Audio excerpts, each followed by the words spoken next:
Hi, I'm Alessandro Ferrero and I am Professor of Electrical Measurement at Politecnico di Milano University in Italy. The topic of this tutorial is an introduction to the measuring concept. Let me start saying that this is not an easy task. The measurement activity is probably the most pervasive technical activity in our everyday life. We are surrounded by instruments and we use them consciously or unconsciously many times every day. We use an instrument when we look at our watch to see what time is it. We use an instrument when we put fuel in our car, or when driving we check the speed to be sure that we are not going to take a fine for speeding, and so on. I can give you many other examples. So there are no doubts that we use and read instruments very often. The question is, are we truly making a measurement when we read an instrument? If we can find an answer to this question and can understand the difference between reading an instrument and making a measurement, then we have probably a better insight in the measuring concept.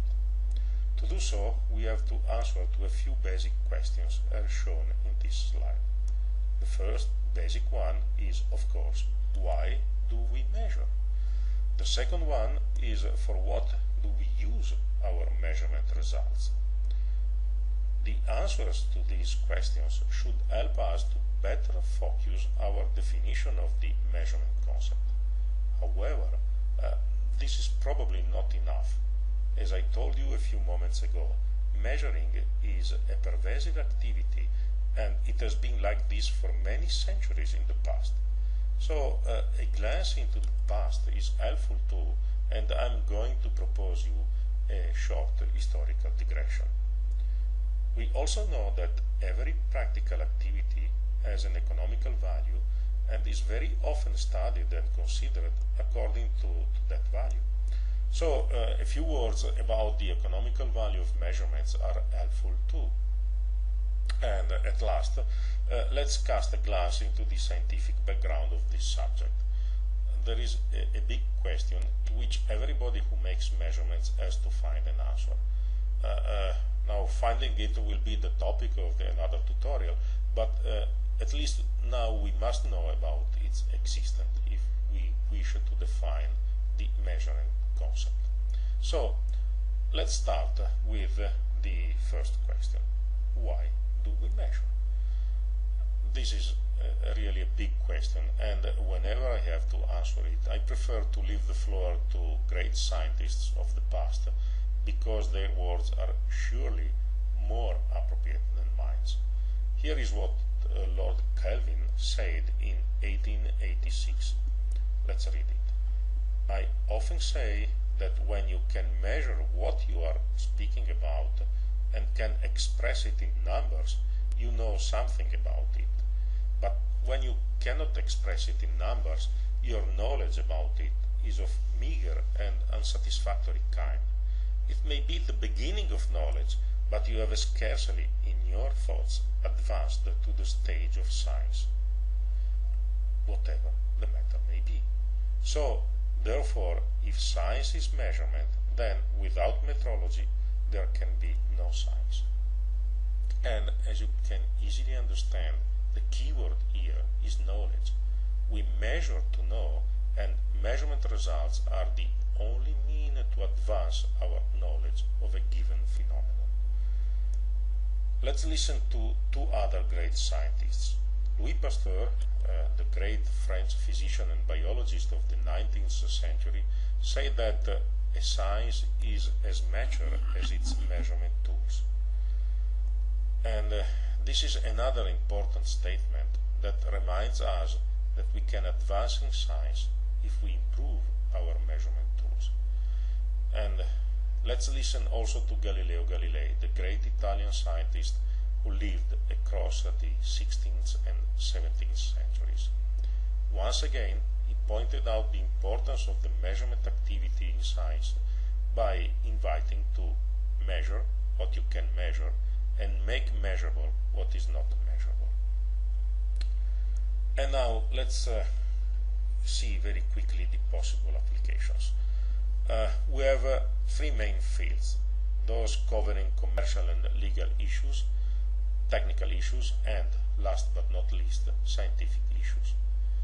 When the first field is involved, measurements are necessary to evaluate the quantity of goods in economical transactions, to evaluate the cost of goods and services, to evaluate quality, and so on. And this field of application is generally known as legal metrology.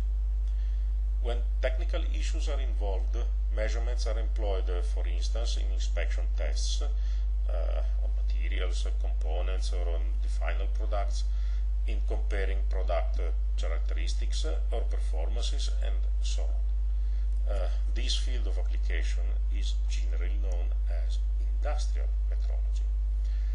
And let's now come to the third important field of application. If we remind the words of the great scientists of the past that I cited a few moments ago, it is clear the important role that measurements play in the experimental validation of theories and in studying and implementing new and more accurate measurement methods and standards. And this field of application is generally known as scientific metrology.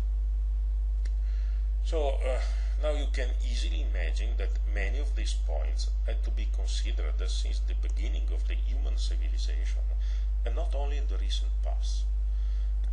There is no doubt, for instance, that the measurement of quantity of goods, and especially food, had been the basis of commercial transactions since the early stage of history.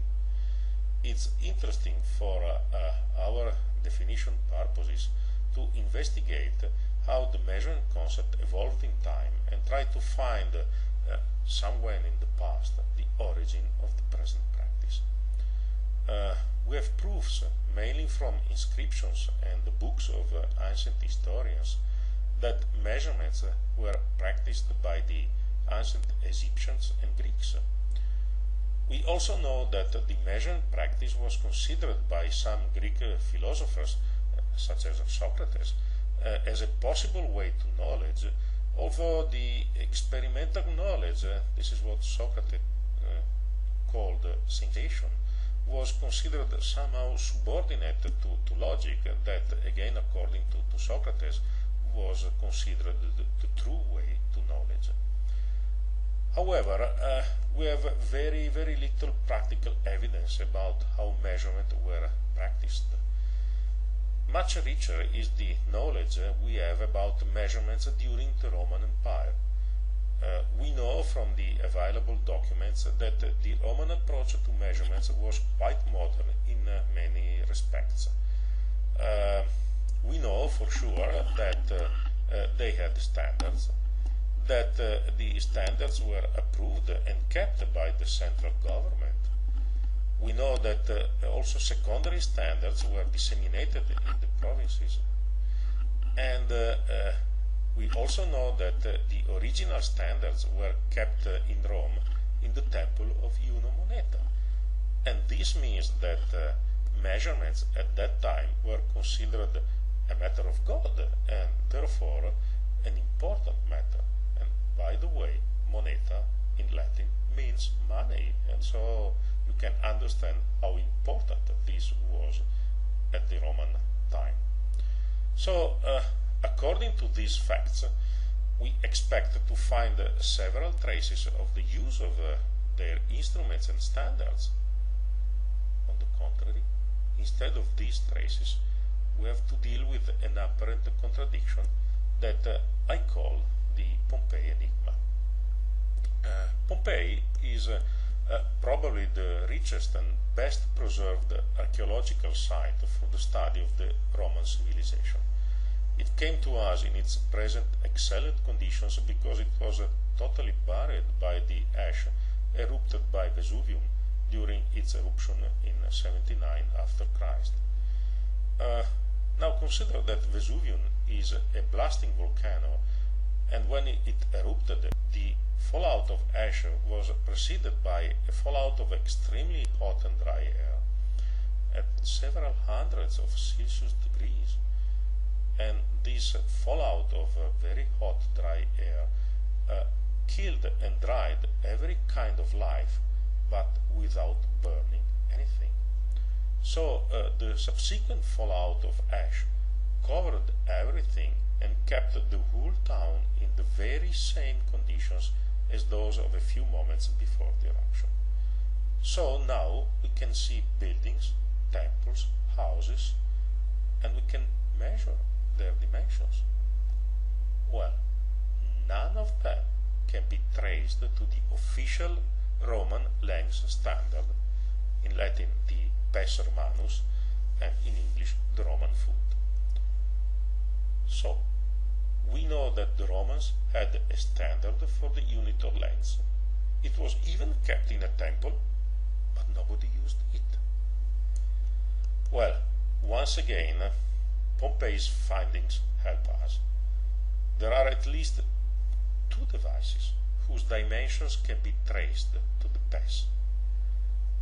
The dimensions of the iron locks and especially the distance between their holes, and also the diameter of the small marble carps used to protect the small wells from which in the Roman houses water was drawn from the underground reservoir to each room in the house.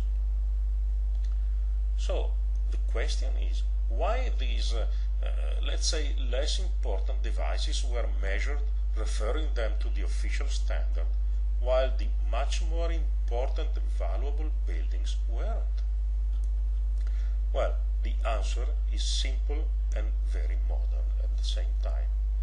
These devices had to be manufactured by different people from those who built the wooden doors on which the locks had to be mounted and the well mouths to which the curbs had to be connected.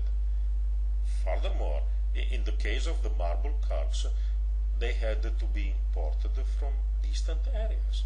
So the marbles came from distant regions. And this is the point. They had to fit with other parts built somewhere else by other people. And the only possible way to meet these requirements was that all people involved in the realization of the different parts had to refer to the same measurement unit. And here are the roots of the industrial metrology, 2000 years ago. Well, no wonder for this conclusion. The Roman Empire was the first global economy, and they did need a universal metrology system to regulate the trade. Well, almost everything was destroyed after the fall of the Roman Empire during the darkest centuries of the Middle Age. The economy receded to a local, small scale, and therefore there was no need for a universal metrology. Many different systems of units flourished at that time, and we still suffer the consequences. Moreover, the advancement of science was seriously hampered by the dominant way of thinking of the scholasticism. Ipse dixit was the keyword at that time. It means he himself said, where he was God for everything related to religion and Aristotle for the philosophical issues. Well, things changed dramatically during the Renaissance, when the modern concept of science began to be elaborated. The experimental activity had a big part in the development of this new concept, so that we can now state that the meaning we now assign to the measurement activity today finds its origin at Renaissance time. We are in debt with two scientists, above all, in my opinion, Galileo Galilei and Evangelista Torricelli. Galileo used the new telescope to peer into the sky and prove that we can use an instrument to extend our senses and discover things, planets and satellites in his case, that are far beyond the range of our human sensors. Torricelli invented the barometer and proved that the atmosphere has a weight that is something that our senses can't, once again, show us. A couple of centuries later, Another storm upset the traditional scientific belief. During the Enlightenment period, science was trusted as the only gate to knowledge, and the experimental activity was considered as the main and most important tool for investigating physical phenomena and understanding them. In this new framework, in which science was for the first time considered as a global language for describing physical phenomena, the measurement units had to be universally recognized and invariant. The French Revolution came, and this position gained enough consensus to have the local measurement units banned and replaced by new ones, who were defined in a way as global as possible, of course, according to the scientific knowledge of the 18th century. It's worth reminding that a huge effort was put in place to measure the length of the Earth's meridian, on which the meter definition could be based and was based at that time. So, the ball was rolling. The next step was once again anticipated by another great scientist of the 19th century. Let's see what James Maxwell devised in 1870. If we wish to obtain standards of length, time and mass, which shall be absolutely permanent, we must seek them not in the dimensions of the motion or the mass of our planet, but in the wavelengths, the period of vibration, and the absolute mass of these imperishable and unalterable and perfectly similar molecules. Well, this is the conceptual basis of our present International System of Units, or SI. It took almost another century and the work of another great electrical engineer, Giovanni Giorgi, to see these outstanding ideas put into practice. Well, let's now come to our present days, and let's see what measurements represent today. Once more, they are the basis of knowledge, so that no decision can be taken without the support of suitable measurement results. Measurements are also a good, since measurement results are sold and bought. In a modern developed country, the economical value of measurements has been estimated to be around 6% of the gross domestic product. Electrical measurements in the industry represent the 4% of sales, and biomedical analysis represented the 5% of the total cost of the health system.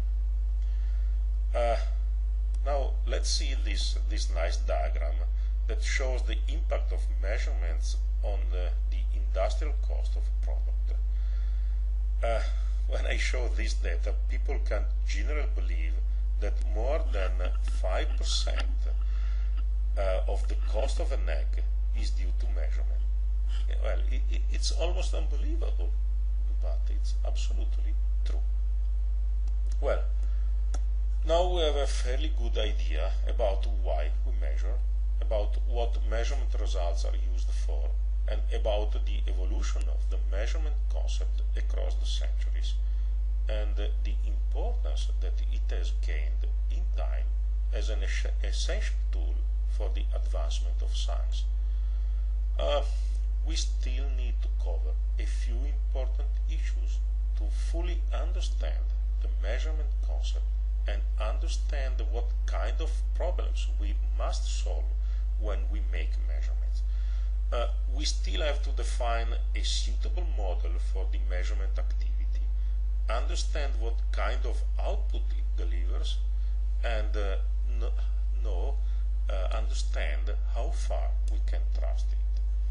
Well, in order to define the model, let's start with the old model of knowledge that goes back to Socrates and the 5th century before Christ. According to this model, we can build our knowledge by defined abstract models that allows us to explain through suitable logical steps what happens to us. In this way we can build our own world of philosophical abstractions. However, there is a physical world around us that shows up through a number of occurrences, facts and events that we can sense through our senses as at Socrates' time, or using instruments as in our days. This is the so-called empirical world.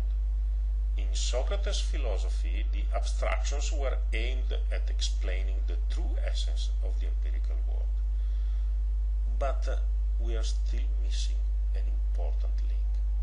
How can we assess whether our models and abstractions are truly explaining the empirical world or they are not? And if they are, which is the approximation with which the empirical world is described? Well, here measurements step in. They are the bridge between the two worlds, and they are the only mean we have to attain a quantitative knowledge about the empirical world. Remember, the quantitative knowledge that Lord Kelvin talked about. In the end, measurements are the only mean we have to validate our abstract models. And here comes another problem. As we'll see in more details in another tutorial, the knowledge provided by a measurement result can't be complete because of a number of effects that prevent the measurement result to take the very same value as the measurand has.